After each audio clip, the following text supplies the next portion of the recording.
Salut à tous. Salut. Aujourd'hui, on se retrouve pour le nettoyage d'une cuisinière qu'on a trouvée sur le Bon Coin. Une petite cuisinière à 15 €, donc très propre d'extérieur en apparence, quoi. Mais du coup, à l'intérieur, c'est un peu catastrophique. Mais ça va le faire, quoi. On va faire un bon nettoyage au Karcher. Et puis cet après-midi, on va aller sabler tout l'intérieur, qui est un peu rouillé, quoi. Et bon, c'est là qu'on va mettre les plats, donc pour un peu plus d'hygiène, quoi. Voilà. C'est bon, t'as fini? Non, dis donc, j'essaye de prendre un peu de place parce que sinon, lui, il parle, et après, moi, je fais juste la plante verte. Elle vous dit rien du tout. Oh, qu'est-ce Elle qu'il vous y dit rien du a? tout. Ah, il veut donner la marque de la cuisinière. Eh oui, bon alors. Vas-y, explique l'histoire. En fait, cette cuisinière, on l'a trouvée sur le Bon Coin, comme vous expliquez, elle coûtait 15 €. C'est une vieille cuisinière. La marque, c'est Piécel. Le monsieur qui nous l'a vendu nous a expliqué que cette marque, c'était les leaders à l'époque des cuisinières à charbon, etc. Donc autant vous dire que cette cuisinière, eh bien, on n'était pas dit qu'elle était déjà en fonctionnement depuis plusieurs années, quoi. Donc, alors vous savez, c'est des vieilles en émail blanc comme ça. Alors on peut ne pas aimer, mais elle a vraiment un look très vintage. C'est ce qui fait qu'on l'a acheté. Alors effectivement, comme disait Agnès, l'intérieur est dégueulasse, voire rouillé. Donc là, oui, petit nettoyage au Karcher. Et après, on va faire un sablage de tous les éléments afin de les repeindre proprement. Alors là, pourquoi du gaz? Déjà, forcément, puisque on peut pas, sur les panneaux photovoltaïques, les batteries, on ne peut pas avoir d'appareil cuisson électrique. Donc c'est ce qui fait qu'on est parti sur du gaz. Et en plus, le gaz, ça a l'avantage d'être très très très simple, quoi. C'est que de la tuyauterie, des vannes. Voilà, si vous avez un tuyau de percée, vous pouvez tout à fait le remplacer par un autre tuyau de cuivre pour peu que vous sachiez souder. Enfin, vraiment, c'est très très simple. Le seul truc qui est un petit peu technique, c'est une vanne avec un thermocouple. Alors ça, je viens juste d'y apprendre. Je viens juste d'apprendre le fonctionnement du thermocouple. En fait, le thermocouple, c'est cette sonde-là. Et en fait, au contact de la chaleur, elle produit de l'énergie. Et cette énergie permet d'exciter une bobine au niveau de cette vanne et de l'ouvrir ou de la fermer en fonction du fait qu'il y a une combustion ou pas. Ça permet, en fait, si votre feu s'éteint, d'arrêter le gaz. Et de ne pas vous asphyxier dans votre baraque. Donc en fait ça c'est des pièces qui sont encore existantes, ils n'ont rien inventé depuis, et voilà quoi, donc ça nous on va peut-être le changer, on verra, et en tout cas je pense que je vais changer le thermocouple qui est sale, et en avant quoi, c'est reparti. Tout le reste après, vous voyez, c'est des brûleurs avec des trous, voilà, il n'y a rien de complexe quoi. Donc ça c'est des trucs, ça fait peut-être 50 ans que ça existe, ça marche encore. Et dans 50 ans, ça marchera pareil. Ouais, la seule chose qu'on va changer, donc c'est les petits ressorts où on va les couper pour la porte pour qu'elle ferme un peu plus avec un peu plus de pression parce que du coup là, elle ferme pas complètement. Ouais. Et donc du coup, Alexis voudrait les couper. Je sais pas si ça va marcher, mais peut-être sinon on les changera. C'est pas parce que le problème de ces gazinières, enfin même les gazinières en général, c'est que donc la porte est retenue par deux ressorts. Et à force d'ouvrir et de fermer, eh bien ces ressorts ont tendance à se détendre en fait. Donc moi j'imagine qu'en les recoupant, eh bien on va pouvoir redonner de la force. Voilà. Donc, et ce qu'on va changer aussi, c'est l'isolant qu'il y avait autour, parce que c'est, je sais pas, c'est de la laine de verre. C'est de la laine de verre, oui. Ouais. Oui, parce que le four était quand même isolé. Ouais, ils n'étaient pas cons les anciens, ils savaient bien quand même qu'il fallait un minimum de garder la chaleur, quoi. Donc voilà, c'est encore une fois, je me demande bien aujourd'hui ce qu'ils font de mieux sur les appareils électroménagers. Je me demande bien qu'est-ce qui change entre un appareil A++ et A+, A-, j'en sais rien là. Moi je trouve que c'est des conneries ça encore. Et voilà, donc nous on va changer cet isolant contre du multicouche qui me reste. Donc ce sera pareil, ce sera de la laine de verre mais avec un revêtement alu. Donc je vais peut-être pouvoir mettre plus d'épaisseur, donc augmenter l'isolation, quoi, voilà, tout simplement. Et je vais aussi rajouter un joint d'étanchéité autour de la porte. Et je vais utiliser un joint pour les poêles à bois pour augmenter justement réduire la déperdition de chaleur. Donc en fait, voilà, on va remettre à jour cette cuisinière. Ouais, petit coup de Karcher, petit coup de sablage et puis... Et on va vous montrer ça au fur et à mesure jusqu'à temps qu'elle soit remontée. Voilà. Et du coup, en même temps qu'on a acheté ce truc-là, et bien le monsieur là qui avait ça dans son garage, il avait un très vieux frigidaire. Mais quand je vous dis un très vieux frigidaire, en 110 volts d'ailleurs. Je ne sais même pas qu'avant les ustensiles étaient en 110 volts, quoi. Et du coup, nous, la seule chose qu'on a fait, on a tout béné parce qu'il était vraiment mort, quoi. Mais on a gardé la porte du frigidaire. Alors vous voyez, c'est très très vintage, c'est magnifique. Alors ce qu'on va faire, c'est qu'on va démonter la poignée, enlever les petites écritures, la sabler, la repeindre, la mastiquer par endroits parce qu'il y a des trous de rouille. Et nous, on s'en servira comme porte de placard. Hein, voilà, donc ça va vraiment faire quelque chose de très vintage et vraiment magnifique, quoi. Et vous voyez, quand même, regardez cette poignée, quoi. Je vais dire, à l'époque, quand tu avais l'électricité chez toi, il fallait que ça se sache, quoi. On te mettait un éclair sur ta poignée, quoi. Non, mais c'est fantastique, c'est vraiment fantastique. Oui, très chouette. Alors peut-être que vous dites, ils sont fous, ils ont pris une espèce de croûte là, mais franchement, vraiment, il faudra y non, voir. Je vous invite à suivre cette vidéo, à regarder un petit peu comment ça va changer. Et puis voilà, on fait peut-être ça que ensemble. la porte de frigo, vous la verrez peut-être pas tout de suite parce que on va d'abord s'occuper de la cuisinière et puis la porte du placard. Pour l'instant, c'est pas ce qui nous intéresse parce qu'on n'a pas fini la maison non plus. Hein. Mais la cuisinière, c'est important pour la cuisine puisqu'on va l'encastrer dans notre cuisine qu'on va fabriquer nous-mêmes. Donc voilà. Bon, bah allez, à plus pour la suite.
Je suis très heureux de vous retrouver après quelques jours, puisque voilà, je vais vous présenter tous les objets qu'on a remis en état, de manière à essayer de nous équiper, d'équiper l'intérieur de la maison de manière économique.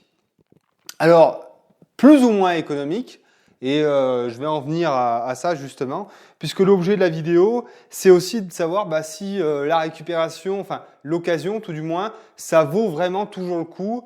Donc on va essayer de répondre à cette question et en même temps je vais vous montrer ce qu'on a fait. Donc déjà je commence par la présentation. Donc vous l'avez vu dans l'onglet communauté, je suis assez actif sur l'onglet communauté de YouTube. Donc abonnez-vous certainement. Je sais pas comment est-ce qu'on fait pour recevoir les notifications sur YouTube, mais bon faites en sorte de les recevoir parce que je mets pas mal de petites choses que je mets pas forcément en vidéo. Voilà. Donc voici la fameuse gazinière. Donc la gazinière de marque Piécel. C'est une vieille marque française et cette cuisinière a été construite entre les années 1954 et 1963. Donc j'ai pu retrouver l'historique complet de cette gazinière avec la vue éclatée, les documents d'époque. Il faut savoir donc que cette gazinière a été construite en France dans les Ardennes à l'usine Piécel, je me souviens plus, je vous mets de toute façon tous dans les descriptions. Et en fait le lieu-dit, la marque est le nom d'un lieu-dit auquel on pouvait accéder par un pont qu'on pouvait parcourir donc soit à pied, soit à selle, donc à cheval. Donc voilà pour l'histoire du nom de la marque et pour l'histoire de cette gazinière. Alors moi je suis assez heureux d'avoir des vieilles choses comme ça. Déjà parce que je trouve que c'est très beau, c'est très rétro. Moi j'aime beaucoup ce qui est vieux, c'est comme ça. Et alors, ce qui est pas mal aussi, c'est que c'est extrêmement simple. Comme je disais au tout début de la vidéo, c'est que bon, bah, c'est des brûleurs, quoi. C'est de la fonte avec des trous, des tuyaux de cuivre. Enfin, il n'y a vraiment rien de complexe, quoi. Donc, qu'est-ce qu'on a fait dessus? Beaucoup trop de travail. Beaucoup trop de travail, elle nous a coûté beaucoup trop cher au final. On l'a acheté 15 euros. Donc 15 euros, ça coûte rien du tout, hein, on est bien d'accord. L'émail blanche était nickel. Il n'y avait rien à dire. Par contre, l'intérieur du four était dégueulasse et hyper rouillé. Donc, on l'a mis en pièces, comme vous avez vu. On a fait un sablage, on a fait de la peinture haute température, etc., etc. Donc, tout ce qui est donc sablage, peinture, etc., ça a fait que on l'a payé neuve, quoi, si vous voulez, quoi. À la fin, elle nous revient à plus de 200 euros, je suppose, quoi. Oui, bien 200 euros. Hein. Donc là, ben, si vous voulez venir voir comme ça, venez voir. Donc voilà, allez, on a repeint donc ça, les brûleurs. Il y a juste ça là, je m'en suis pas encore occupé puisque il faut que je fasse une soudure là. Donc celui-là, il faut que je le finisse, enfin il faut que je trouve à le souder, je le fasse repeindre et c'est bon. Mais tous les autres, ils sont nickel. Donc c'est de la peinture haute température. Hein, ça a été fait à la bombe, puis ensuite cuit. Hein. Et l'intérieur du four, je ne sais pas si on verra bien, mais c'est pareil quoi. Hein. C'est nickel chrome. Vous voyez, toute la peinture a été refaite, c'est impeccable. Les vis, on a mis toutes des nouvelles vis. Donc voilà, vraiment, ça a été tout démonté, repeint, remis propre. Voilà, c'est vraiment de la restauration qu'on a fait, quoi. Hein. Voilà. Mais est-ce que ça valait vraiment le coup? Non, quoi. C'est un caprice de gosse de riche, ça. Hein. Parce que vraiment, voilà, c'est juste pour dire à la fin, c'est comme une voiture de collection, quoi. On se fait plaisir, on a une jolie petite voiture dans son garage qu'on sort juste pour la bonne saison. Bon, bah là, c'est le même principe, quoi. Donc, c'est pas forcément économique. C'est vraiment un caprice, quoi. Si votre but, c'est vraiment de vous équiper, allez soit à Emmaüs en acheter une qui n'est pas en trop mauvais état, ou en acheter une neuve, ça vous coûtera le même prix que celle-là. Voilà, donc pour ce qui est de la gazinière, c'est pas forcément une grande opération qu'on a fait, en tout cas pas une grande opération économique. Là, j'ai quelque chose d'un petit peu mieux et de plus intéressant au niveau argent. Parce que ce qui nous intéresse tous, ben évidemment, c'est l'argent, c'est l'économie. Hein. Si vous êtes sur cette chaîne, hein, c'est savoir comment est-ce qu'on fait pour avoir une vie un petit peu plus simple, de manière à être moins régi par l'argent. Alors, voici un évier en grès. Alors, c'est des vieux éviers. Hein, ça, c'est des vieux éviers que vous trouvez dans les baraques qui sont des années 60, 70, hein, pareil. Donc, là, vous avez pu le voir aussi quand je l'ai peint. Donc, il était blanc, avec pas mal d'accros, il avait pas mal de pètes. Donc, ce qu'on a fait, c'est qu'on a utilisé un mastic de carrosserie, que j'en avais d'avance. Là, c'est un mastic avec un durcisseur. On fait une petite patouille, on vient étaler ça dans les trous, petit ponçage, voilà. Et une fois qu'on a rebouché tous les trous, après, eh bien, on a mis une peinture spéciale sanitaire. Je vous mets les liens dans la description. Les liens, bien évidemment, ne sont pas sponsorisés, je ne touche rien dessus, tout ça. C'est juste pour... Ouais, non, je ne mets pas de lien. Si vous voulez savoir, vous me le demanderez. Ça sera aussi bien comme ça. Voilà, donc c'est une peinture à base de résine. En fait, vous avez un pot de peinture, un pot de durcisseur. Vous faites votre petite tambouille. Soit vous le passez au rouleau, le rouleau est fourni avec le produit, soit vous le passez au pistolet. Ça vous fait une couche, mais vraiment une couche dure. Hein. Alors, la finition peut être dérangeante parce qu'on passe d'un évier en grès très lisse à une finition un petit peu granuleuse. Alors, soit c'est mon compresseur qui va pas bien et du coup ça crépite, hein, c'est possible. Soit c'est la peinture qui veut ça, mais ça vous fait un petit effet granuleux que vous pouvez certainement revoir après avec un ponçage grain fin. Mais nous, ça nous va pas mal comme ça, et puis on n'a pas envie justement d'essayer de poncer, parce que quand tu ponces, tu enlèves de la matière. Si tu enlèves de la matière, ben ça craint un peu, quoi. Donc du coup, nous, on y laisse comme ça nous va bien. Et vraiment, là, on peut parler de neuf. Hein. Là, vraiment, l'évier est vraiment nickel, quoi. Alors, prix maintenant. Il était affiché à 80 € chez le bonhomme, sauf qu'il était vraiment dégueulasse et tout, il avait pas mal de pètes. Donc on a négocié un petit peu. Je vous ferai une petite vidéo sur la négociation. Je vous donne des petites astuces quoi, pour faire un bon marchandage, quoi, un truc réglo, mais un truc où on tire les prix vers le bas. Donc il en voulait 80 €, c'est parti à 30. Déjà là, c'est pas mal. Ensuite, nous, combien on a mis dedans? Alors le mastic, je ne sais pas combien il m'a coûté parce que ça fait longtemps que je l'ai acheté. J'en sais rien, puis je l'avais d'avance, quoi. La peinture, 44 €. Voilà. Donc on est à peu près, allez, j'arrondis à 50 pour la peinture, 50 5, 6, 6, 7, 8, 80 balles. Putain, le mec est super bon en calcul mental. Bon, bah, du coup, 80 € pour un évier, ben, vraiment nickel, neuf. Et là, vous voyez, en plus, on a un truc, il fait 100 kilos le machin. Il va falloir que j'appelle un copain parce qu'avec Agnès, c'est pas possible de le soulever. Vraiment, il va falloir aussi que je fasse une armature solide pour le poser dessus parce que je peux vous garantir qu'il rigole pas le coco là. Donc voilà, donc en plus, c'est vraiment bien parce que c'est vraiment. Alors, c'est des éviers fonctionnels quoi. Aujourd'hui, dans des maisons modernes, raccordées, etc., on s'en fout quoi d'avoir un truc aussi grand. Un petit évier pour rincer ou se laver les mains, ça suffit. Parce que généralement, on a un lave-vaisselle. Eh bien, nous, comme vous savez, c'est pas la politique de la maison, donc pas de lave-vaisselle, donc il nous faut un truc pour carburer, quoi. Donc là, en fait, ces éviers, ils sont vraiment bien faits parce que vous avez un sens de travail. C'est-à-dire que vous avez un premier plat pour mettre votre vaisselle sale, un récipient pour faire le nettoyage avec de l'eau savonneuse, et puis un autre bac de rinçage, et ensuite l'égouttoir. Voilà. Vous avez un sens de travail comme ça, voilà. Donc c'est vraiment des éviers pour bosser, quoi. Donc c'est ce qu'il nous fallait, nous. Donc 80 €. Alors ça, les éviers en grès, un peu vintage, un peu revisité, là vous pouvez aller voir sur des sites comme Mano Mano. Vous en avez pour dans les 400 €, quoi. Donc là, je pense qu'on est, voilà, là je pense qu'on peut dire qu'on a fait de l'argent. Enfin, on a économisé de l'argent et c'est pas trop mal. Alors après, on mettra la robinetterie, là, on mettra des trucs, tu vois, un peu laiton, tu vois, pour faire quelque chose d'ancien, ça va être sympa. Voilà. Ensuite, alors ça c'était un peu gadget, mais attends, bouge pas. Là, voilà la fameuse porte de frigo que je t'avais présentée le dernier coup. Alors, ce frigo, en fait, on l'a acheté en même temps que la gazinière. C'est même pas qu'on l'a acheté, c'est qu'il avait ce vieux frigo là, et puis du coup, il m'a dit bah si vous voulez, je m'en débarrasse. Alors le frigo était naze, hein, donc bon, je l'ai foutu de côté. Mais la porte, tu vois, eh bien, on a fait une peinture rouge à la bombe, un petit vernis. Alors bon, je suis pas carrossier, hein, parfois il y a des imperfections. J'ai même poliché et tout, je me suis fait chier, mais bon, c'est pas mon boulot d'être carrossier. Hein. Et bon, j'ai pas quelque chose de parfait, mais moi je le trouve vraiment assez propre. Hein. Bon, moi je suis toujours insatisfait de ce que j'ai fait, mais je le trouve assez propre. Vous voyez, là, j'ai passé la poignée un petit peu à la paille de fer pour enlever les saloperies dessus. On a remis les belles écritures dorées. Et ça nous fera une porte de placard. On va mettre ça sur un placard dans la cuisine, quoi. Voilà, rouge et noir, les couleurs de l'anarchie. Putain, c'est un comble. Voilà. Tac.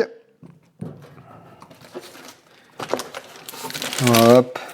Bouge pas. Ça, j'y coupe. Voilà. Voilà. Donc, voilà. Je crois que c'est à peu près tout. Ah si. On va couper. Je vais te montrer maintenant le meuble de la salle de bain. Nous voici à l'étage. Hein, on a pris peine à le monter, ce meuble à deux, mais bon, ça c'est bien fait. C'est un peu galère, mais c'est bien fait. Donc ce meuble, ça a été un meuble d'occasion qu'on a acheté pas bien loin. Alors c'est un meuble en noyer. Bon, il y a bien un peu de contreplaqué aussi dedans. C'est pas, hein, c'est bon, voilà quoi. Hein. C'est pas non plus un grand meuble, mais bon, il y a quand même pas mal de noyer. Il est assez joli. Donc il nous a coûté 75 €. 75 €. Donc il avait des pieds. Nous on a coupé les pieds pour pouvoir le descendre un petit peu. Donc on a changé les poignées, on a mis des poignées un petit peu châtelain là, tu vois, parce que nous bon, on aime bien quand même hein, ce qui est un peu baroque, un peu, tu vois, un peu. Moi j'aime bien moi ce qui est ancien, j'aime bien les belles choses quoi, je pense. Ah, bon, enfin bon, c'est comme ça. Alors, hein? Oui, ça doit être ça. Bon, sinon là, on a poncé un petit peu le plan de travail. On a mis ensuite un mélange de brou de noix, huile de lin et essence de térébenthine. Je vous mets la petite, pareil en description, là je vous mettrai le mélange, quoi. Mais bon, vous pouvez le trouver très facilement sur internet, différents volumes de ces 3 ingrédients à mélanger. Et ensuite vous passez ça, nous on a passé ça à l'éponge. Et bon, alors nous on voulait vraiment une teinte très foncée, hein, parce que je veux beaucoup contraster la salle de bain avec des choses très, très noires comme ça, et d'autres qui seront très claires, voire blanches, quoi. Hein. Donc voilà, on a mis des petits aimants parce que les portes n'étaient pas retenues. Donc là, tu vois, nickel. Et puis bah, maintenant, il ne reste plus qu'à faire un petit trou à la scie à cloche. À mettre un bon coup de vitrificateur quand même là-dessus parce qu'il y aura de la flotte. Hein. Mettre notre vasque et puis après faire les raccordements et puis on est bon quoi. Voilà, donc là, écoute, je pense que... allez, on en a pour... Allez, 100... Allez, 100 €. 100 €. Allez, 100 €. 100 €. Allez, on met la vasque, la robinetterie, 150 €. Voilà. 150 € pour un meuble complet de salle de bain. Moi, je pense, et en plus en bois quand même, je pense qu'on n'est pas trop mal, qu'on n'a pas fait une mauvaise affaire. Bon, voilà. On a une bonne image là? Bon, mais je vous reprends en plein air, et puis on va faire une petite conclusion sur tout ça. Ah, juste avant, je vous montre une autre bonne affaire que j'ai fait, et ça va me permettre de faire un petit clin d'œil, un petit coucou. Alors, voici le receveur de douche qu'on a trouvé. Alors, je vous avais dit dans une vidéo passée qu'on n'allait pas carburer sur la salle de bain. J'ai acheté quand même le receveur de douche parce que, en fait, si on veut pouvoir finir notre plafond en bas, ben, il faut que les évacs soient raccordés, quoi. Donc, du coup, ben, à chaque fois que j'ai besoin de quelque chose, premier réflexe, le bon coin. S'il n'y a pas sur le bon coin, ben, j'achète neuf.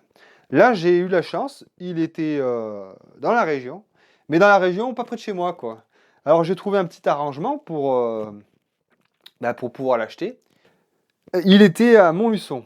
Montluçon, c'est près de Nicolas et Lucille qui ont leur chaîne Les Ateliers du Hameau. Alors, c'est des gens qu'on apprécie beaucoup, avec qui on converse, enfin, on suit respectivement nos vidéos. Et il y a une vidéo qu'ils ont fait il n'y a pas très longtemps où ils disaient que, eh bien, ils consacraient le mois d'août à la rencontre de leurs abonnés. Et ben nous, ça nous intéressait beaucoup d'aller leur rendre visite. Et donc on avait organisé, enfin on s'était dit avec Agnès qu'on allait aller les voir pendant le mois d'août. Et on a vu ce receveur de douche. Je me suis dit attends, tu vas voir, on va faire une pierre de coups. Alors j'ai envoyé un petit message à Nicolas. Je lui ai dit bah écoute, est-ce que des fois eh ben, ça te serait possible, toi, eh bien, d'aller chercher ce receveur de douche et puis ensuite, bien, quand on se voit, eh ben, tu me le passes et puis voilà, quoi. Alors du coup, eh ben, tu vois, ça c'est une belle opération. Déjà parce que ben, je l'ai payé pas cher, 150 € au lieu de 400, ce machin. Et en plus parce que ben, là, vous avez comment dire, euh, un bel exemple quand même des rapports humains dans ce qui peut être de positif, quoi. On s'arrange entre gens de confiance, entre gens sincères et honnêtes. Et ça, c'est voilà, ça c'est beau, tu vois. Ça, c'est vraiment, c'est très beau.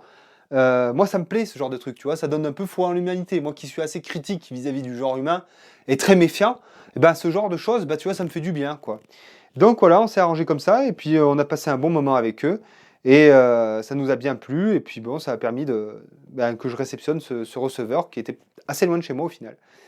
Donc voilà, ça peut être des solutions hein, entre vous. Voilà, voilà, il faut toujours être inventif, quoi, et ça peut conduire à de belles choses. Et regardez par exemple ce meuble, là je continue encore, je sais je parle beaucoup, mais ce meuble, en fait, la personne qui le vendait, c'est une personne eh bien, qui bradait, oui, si, qui se séparait de la plupart de son mobilier, parce que le gars, en fait, ben, son logement lui coûtait trop cher, ben, il s'est dit, ben, plutôt que m'emmerder là, eh ben, je vais aller sur mon petit bateau là, je vais mettre mon petit kit panneau solaire machin, et puis je vis dans les ports, je vis dans mon bateau, et voilà, et c'est un mec qui est à la retraite, et donc on a gardé un petit peu le contact. Il va nous envoyer ses photos quand il se sera installé dans son bateau. Mais voilà, et comme quoi, il n'y a pas que les jeunes hein, qui se mettent, on va dire, à l'autonomie, à la résilience. Ben, les retraités qui sont ben, aussi en difficulté financière, hein, comme beaucoup d'entre nous, eh bien, trouvent des alternatives. Et ça, c'était ben, encore une belle rencontre. Donc ben, l'achat d'occasion permet aussi ben, de tisser du lien, de voir des gens intéressants parfois. Alors des fois vous tombez sur des cassos, hein, ça arrive aussi, hein, faut pas se leurrer, mais parfois on fait de belles rencontres et voilà, ben là vous avez deux objets qui ont permis de très belles rencontres et voilà, et c'est génial, tu vois, c'est faire du bon business ça pour moi, tu vois. Ça c'est faire du bon business. Hein, parce que quand on fait de l'achat, de la vente, c'est pas que des trucs malveillants où on cherche à entuber l'autre. Tu vois, il faut prendre ça comme je sais pas, du relationnel intéressant. Voilà. Enfin bref, je parle beaucoup trop. On se retrouve à l'extérieur et on fait un petit point sur est-ce que ça vaut le coup, est-ce que ça vaut pas le coup. Et puis après, je vous laisse. Allez, ciao. Alors récup et occasion, est-ce que ça vaut toujours le coup? Bon, la récup, évidemment, oui. L'occasion, pas toujours. Ça dépend finalement l'exigence que vous avez vis-à-vis des meubles et des choses qui vous entourent. Si vous êtes prêt à accepter ben, qu'il y a des défauts, que ben, effectivement c'est pas neuf, forcément ça vaut le coup. Après, si vous devez investir pour rendre ces objets, pour les mettre à votre goût, ces objets, réfléchissez bien. Parce que dans certains cas, on vient mettre très cher sur de la peinture, des patins de ponçage, etc., des produits, des vernis. Tout ça coûte très cher. Donc, quand vous êtes sur le Bon Coin et que vous chinez, vous regardez donc le prix initial, très bien, il est bas. Vous regardez l'état général de l'objet et ça, soyez bien vigilant et imaginez dans votre tête les travaux que vous allez devoir exécuter. Donc, ça vous fait imaginer le temps que vous allez passer dessus et les produits, le nombre de produits. Donc, essayez d'avoir bien ça en tête afin de ne pas, au final, arriver comme nous, la gazinière, avoir mis 2 fois plus que le prix de départ, quoi. Enfin, même plus encore. Je suis gentil là. Hein. Donc, soyez bien vigilants à ça. Ça ne vaut pas toujours le coup. Après, nous, ce n'est pas des dépenses qu'on regrette. Puisque, alors en tout cas pour la gazinière, je ne regrette pas forcément parce que je suis très content d'avoir cette cuisinière que je trouve très belle et du coup restaurée à neuve. Je pense qu'il n'y en a plus beaucoup, en tout cas dans cet état aujourd'hui en France. Et il y a ce petit truc de se dire, je suis peut-être le seul à avoir cette gazinière. Et ça, c'est génial, quoi. Hein, tu vois, c'est comme je disais, un collectionneur de voitures qui a une vieille voiture, qui a un exemplaire unique. Il y a quelque chose un petit peu il y a une espèce de privilège assez égocentrique, je vous l'avoue, mais c'est plutôt sympa. Il y a autre chose aussi, mais après là c'est un petit conseil on va dire déco, mais après vous faites ce que vous voulez, chacun a les goûts, les couleurs, ça ne se discute pas, on peut pas, on peut pas trop en discuter effectivement. Mais ce que je veux dire par exemple, c'est que nous, on n'est pas dans une maison qui est sortie de terre récemment, on n'est pas sur une maison de plein pied avec du placo, avec on est vraiment sur du bâti ancien. Pour moi, il y a une espèce d'âme, il y a quelque chose, quoi. Ça a de l'histoire, si vous voulez. Et selon moi, c'est un peu difficile, et même pas forcément une bonne chose, d'arriver là et puis lancer du placo, des muralistes partout, et puis après d'accrocher des cuisines laquées, de foutre des volets roulants, machin. Je pense que ça, c'est tuer le bâtiment. Je pense que vraiment, c'est pas du tout la bonne chose à faire. Et je pense qu'il faut avoir une démarche un peu plus respectueuse.